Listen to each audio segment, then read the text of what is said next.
Boa noite para você que nos acompanha aqui pela TV ou pela internet. Informe SP está no ar.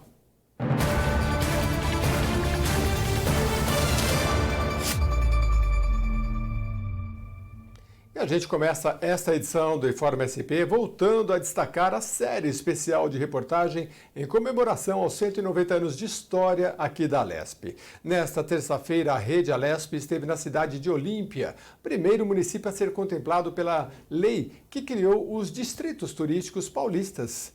Mais detalhes com o repórter Guga Mendonça.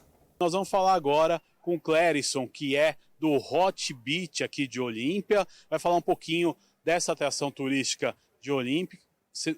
Seja muito bem-vindo, Clérison. Muito obrigado pela sua participação. Primeiro eu pergunto, qual a importância de leis como essa que criaram o primeiro distrito turístico do estado de São Paulo, que foi aprovado na Assembleia Legislativa no ano de 2021, e Olímpia foi a primeira cidade, né? Primeiro distrito turístico. Boa tarde. Para nós, inicialmente, isso é muito gratificante, né? Pertencer ao município de Olímpia e ter esse reforço, na verdade, né? Olímpia já é um destino turístico conhecido dentro do estado de São Paulo. Com essa nova lei veio a reforçar isso dentro do estado e fora dele também, a nível Brasil. Então, para a gente é um reforço gigantesco, né? E é muito gratificante. A Olímpia está dentro do esperado aí Agora o parque foi inaugurado em 2017, se não me engano, né? Conta um pouquinho da história do Hot Beach, afinal são investidores da cidade, né? São empresários de Olímpia que construíram esse complexo. Isso, é bacana dizer, né, que foram 3 empresários aqui do município de Olímpia, que na época de faculdade, né, idealizaram um sonho, um projeto e começaram a atuar dentro de Olímpia. Então, bem lá atrás, ainda com Termas do Laranjais, eles tiveram a oportunidade, né, e a ideia de construir o primeiro resort nosso, que é o Termas Park Resort Spa. E Olímpia foi se construindo, né, como uma cidade turística, então o projeto deles só foi aumentando. Então, depois do Termas Park Resort Spa veio o Celebration, depois do Celebration em 2017 veio o Hot Beach Park, né, Hot Beach Olímpia. Pouquinho depois a gente já inaugurou o Hot Beach Resort e recentemente o Hot Beach Suites.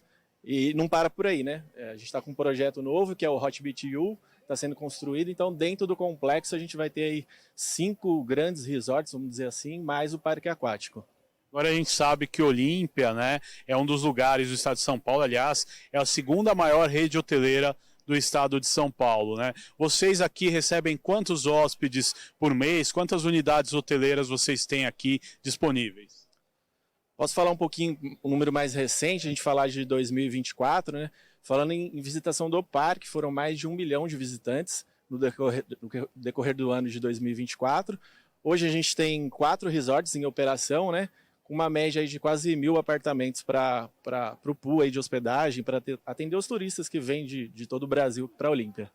Agora é interessante também a gente abordar quantas atrações tem o parque, qual a principal atração do parque, o que a população que visita, né, o distrito turístico de Olímpia pode encontrar aqui no Hot Beach. É bem bacana essa pergunta, que a gente pode falar um pouquinho mais do parque, né? Então o parque hoje a gente tem atrações para todas as idades, né? Um público mais familiar, com criança pequena. A nossa área infantil, em julho do ano passado, ela foi ampliada, então é uma das áreas infantis, uma das maiores da América Latina, então a gente tem bastante atratividade para as crianças, para a família, e também temos brinquedos radicais. A gente tem o Hot Pipe, temos também 4 toboáguas com boia e sem boia à nossa esquerda, e o último lançamento nosso foi o Embolada. Ele está bem aqui atrás de onde eu estou falando. Embolada, nova atração do parque, a gente inaugurou em dezembro, e está sendo muito bem vista, muito bem reconhecida. Os turistas, né, os visitantes estão gostando bastante dessa nova atração. E é mais uma oportunidade aí para atender todos os perfis, né? Agora tem também, né, uma praia artificial, né? Conta um pouquinho dessa área de lazer. Isso aí, a gente tem uma praia, pé na areia, na verdade, né? Realmente é o pé na areia, com 2 piscinas com onda, então é um espaço bem amplo, bem bacana. Na praia a gente tem como se tivesse realmente na praia no interior do estado de São Paulo, então você vai ter bares, a gente tem um palco 180 graus, onde a gente tem atividades da recreação, tem shows ao vivo, então é uma área bem procurada, bem bacana dentro do parque. Muito bem. A Secretaria de Estado dos Direitos da Pessoa com Deficiência está com inscrições abertas para o curso de Liderança e Empoderamento Feminino do programa Todas em Rede. A repórter Nani Cox tem os detalhes. O curso faz parte da Escola de Inclusão, uma plataforma de cursos online e acessíveis, desenvolvida em parceria com a Univesp, a Universidade Virtual do Estado de São Paulo. As vagas para essa primeira turma de 2025 são limitadas. As inscrições abriram nesta segunda-feira e vão até o dia 25 de fevereiro. O curso é oferecido em plataforma virtual acessível, que tem recursos em libras e audiodescrição e também conta com uma certificação ao final do curso. As aulas acontecem em 5 dias durante o mês de março, nos dias 11, 13, 18, 20 e 25, das 7 horas da noite até as 10 da noite. Neste ano, o curso de Liderança e Empoderamento Feminino tem uma novidade, que é um segundo módulo disponibilizado exclusivamente às alunas que concluírem a capacitação inicial, dando então continuidade a esse processo de desenvolvimento e fortalecimento do protagonismo e autonomia da mulher com deficiência. Em 2024, o curso de Liderança e Empoderamento Feminino formou 488 alunas, inclusive uma boa parte de fora do estado de São Paulo. É possível fazer a inscrição por meio de um link que está disponível no Instagram da Secretaria dos Direitos da Pessoa com Deficiência. Muito bem. E já estão em Dubai, no Oriente Médio, as 5 policiais femininas que vão representar o Brasil em um torneio tático internacional. Quem traz as informações é a repórter Priscila Silvério. O time é liderado pela investigadora Carla Regina Nasri, que foi a primeira mulher a ingressar em um grupo tático da Polícia Civil. Ela faz parte do Garra. Para a investigadora Elaine Rufino, que representa a Polícia Civil do Estado paulista em Dubai, é uma oportunidade única de vida. Finalmente, depois de tanto treinamento, superação de obstáculos e os avanços que tivemos nos tiros e no nosso físico, vamos chegar à cereja do bolo, que é de fato colocar tudo isso em prática, de mostrar o nosso potencial. O SWAT Dubai Challenge é uma competição que visa promover o intercâmbio de técnicas e habilidades táticas entre equipes internacionais, destacando a agilidade mental e também a resistência física. Conforme o organizador do evento, o objetivo é alcançar os padrões de policiamento cada vez mais altos por meio de troca de experiências, aprimoramento das práticas globais de aplicação da lei, além também de promover a cooperação e compartilhar melhores práticas de serviços táticos de equipes do mundo inteiro. É a primeira vez, então, que policiais da Polícia Civil participam dessa competição em Dubai. Elas estão entre outras policiais de 48 países. Com vocês no estúdio. Obrigado, Priscila. E olha, está comprovado a relação entre o aumento da temperatura global e o número de desastres climáticos. Isso é o que mostrou um estudo inédito no Brasil que avalia os impactos sociais e econômicos da crise climática. A repórter Marcela Vasconcelos tem os detalhes ao vivo. Boa noite, Marcela. É isso mesmo, um tema para a gente se preocupar. Esse estudo inédito feito por brasileiros avaliou os anos de 1991 até o ano de 2023 e constatou a relação direta e proporcional entre o aumento da temperatura global e os eventos climáticos extremos. Isso porque o número de desastres tem crescido a cada ano e a gente está falando de secas extremas, enchentes e também grandes tempestades. A gente está vivendo isso nesse verão brasileiro aqui em São Paulo, inclusive com registros graves nas últimas semanas dessa chuva intensa que tem atingido diversas cidades, inclusive aqui a capital. Esse estudo é o primeiro volume da série Brasil em Transformação, o impacto da crise climática. Os dados são inéditos e foram divulgados recentemente e mostraram que o Brasil teve aí um recorde também na série histórica em relação ao aumento da temperatura. Segundo os dados divulgados por esse estudo, A cada 1 grau Celsius na temperatura média global, 360 novos registros de desastres climáticos foram registrados no Brasil. E somados, isso é mais ou menos 5 milhões, ou melhor, 5 bilhões e meio de reais em prejuízos, o que exige do poder público respostas bastante rápidas, inclusive legislações que possam garantir com que a gente tenha uma preparação, uma análise melhor em relação a todos esses números. Pensando nisso, vale a gente destacar que o governo de São Paulo lançou recentemente um comitê para avaliar o impacto dessas mudanças climáticas. Esse estudo traz aí dados que podem embasar, inclusive, o trabalho dos agentes públicos no desenvolvimento de ações que possam aí atender a população e, principalmente, evitar vítimas em relação a esses eventos climáticos extremos. Esse comitê lançado pelo Executivo é chamado de Conselho Estadual de Mudanças Climáticas e vai acompanhar justamente a implementação e as estratégias que o Estado vai traçar nos próximos anos para poder enfrentar essa crise climática. O estudo está disponível, né, na internet para que as pessoas possam avaliar esses números, está sendo amplamente divulgado e traz para a gente também esse cenário de bastante preocupação em relação aos casos que a gente precisa aí se ater, né, dessa seca extrema e também desse excesso de chuvas. Eu volto com você direto dos estúdios, desejando uma ótima noite. Muito obrigado, viu, Marcela? E você sabe que nós estamos com uma programação especial sobre os 190 anos da Assembleia Legislativa do Estado de São Paulo. A repórter Nani Cox esteve no principal plenário da casa, o Juscelino Kubitschek, acompanhada do assessor parlamentar Marcos Espinosa, e traz para a gente algumas curiosidades sobre o local. Uma das curiosidades, olha, eu vou pedir para o Rodox vir aqui com a gente, o Marcos também vai nos acompanhar, que eu achei interessante mostrar para quem está acompanhando a gente, é essa mesa aqui dos parlamentares, né? Porque todo mundo que assiste alguma sessão pela internet, pela nossa TV, inclusive, vê os deputados sentados aqui nessa cadeirinha, com essa bancada, mas quem olha mais de perto vê que aqui tem uma linha, isso significa que essa bancada abre. Então, eu vou abrir aqui para todo mundo ver, vou pedir para o Espinosa explicar para a gente um pouquinho, então.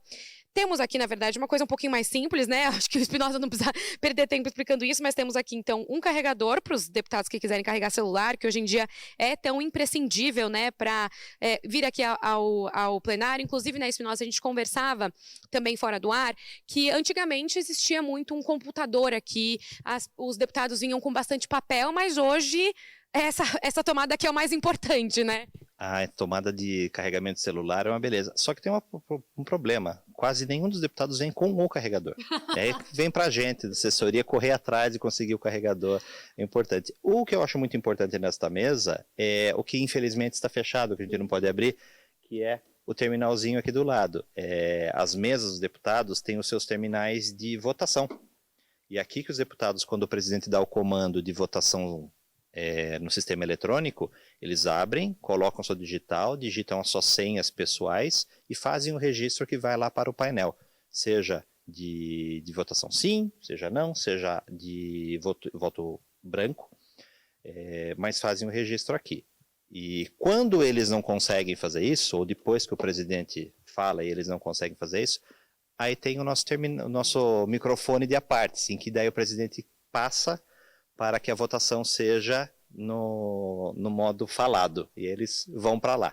Estamos aqui, então, onde ficava, como você explicava para a gente, ficava a mesa, que hoje em dia passou ali para cima.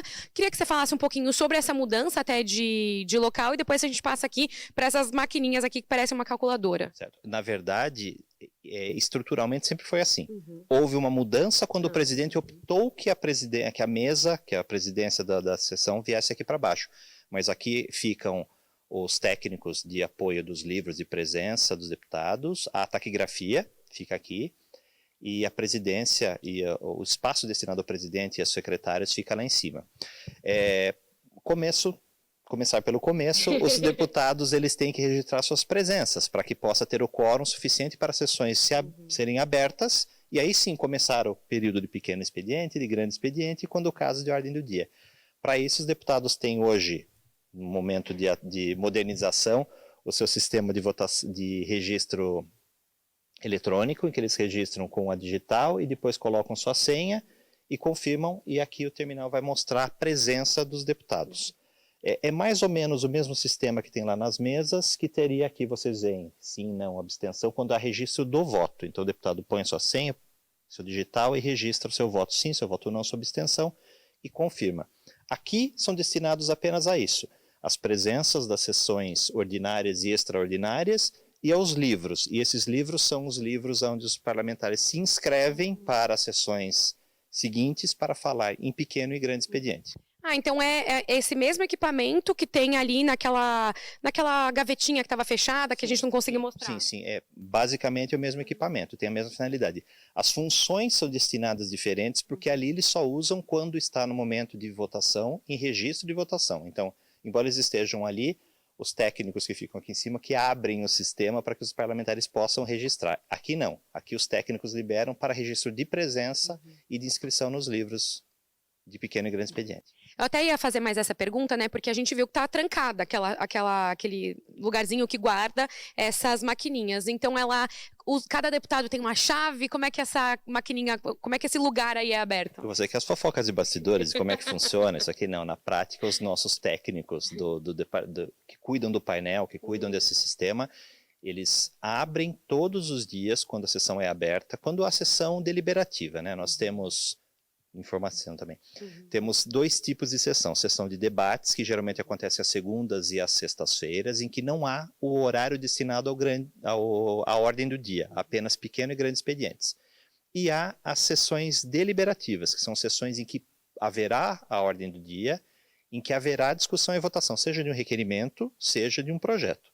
Nesses dias em que haverá votação, como pode ser que aconteça uma verificação de votação, os terminais são abertos, então eles descem, abrem todas as gavetas, ao final da sessão descem e fecham todas as gavetas.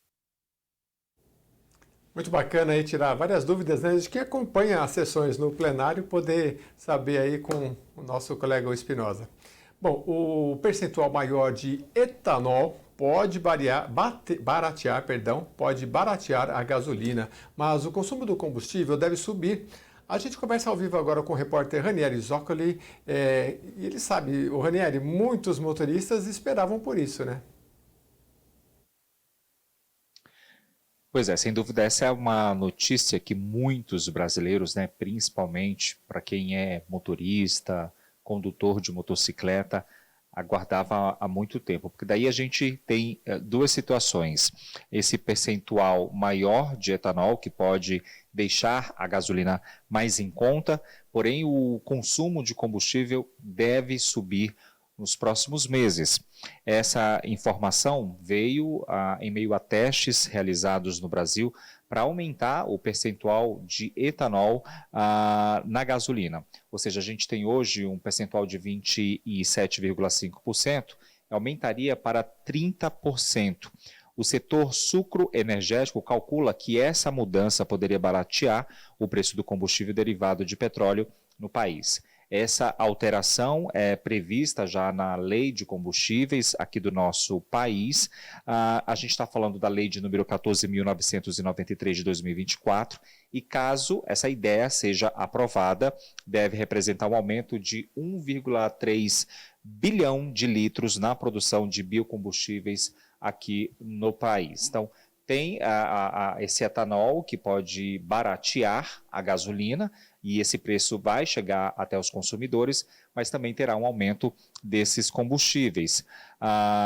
Inclusive, o Brasil vivencia esse crescimento da produção de biocombustível a partir do milho no centro-oeste aqui do nosso país, se juntando ao produto derivado da cana-de-açúcar, e a gente acompanha que na safra de 2023 para 2024, essa produção a partir desse milho representou 18,7% do volume total de etanol no país, de acordo com a União das Indústrias de Cana-de-Açúcar e também Bioenergia. Recentemente nós estivemos, a nossa equipe, a equipe da Rede Alesp, esteve conversando com os pesquisadores do centro da cana-de-açúcar em Ribeirão Preto, e eles já tinham falado justamente com isso, né, com relação à cana-de-açúcar, ao milho, à produção, do quão isso ia impactar principalmente nos combustíveis. Esses testes de aumento da mistura de etanol à gasolina são realizados pelo Instituto Mauá de Tecnologia, escolhido pelo Ministério de Minas e Energia. Outras informações a gente vai trazer aqui na nossa programação. Eu volto com você. Obrigado, Ranieri. E hoje, 28 de janeiro, é o Dia Nacional de Combate ao Trabalho Escravo. A repórter Priscila Silvério tem as informações sobre o combate deste problema tão grave e que ainda persiste no Brasil. É isso mesmo. É considerado trabalho escravo quando ele acontece em condições degradantes ou quando a pessoa é submetida a trabalhos forçados, jornadas exaustivas ou restrição à liberdade. Olha, o Dia Nacional de Combate ao Trabalho Escravo foi instituído por meio da Lei 2064 de 2009 e serve como um alerta para essa prática que é crime. A legislação brasileira é reconhecida no mundo todo como uma das legislações mais completas nesse sentido, porém, ainda temos aqui no Brasil casos de trabalho escravo ou análogos à escravidão. De acordo com dados do Ministério dos Direitos Humanos e da Cidadania, em 2024, o Brasil registrou 3.959 denúncias de trabalho escravo, um aumento de 15% em relação a 2023 e também um novo recorde desde a criação do Disque 100, o Disque Denúncia, em 2011. Os estados com maior número de denúncias foram São Paulo, com 928, Minas Gerais, 523, Rio de Janeiro, 371, Rio Grande do Sul, 220 e Bahia, 211.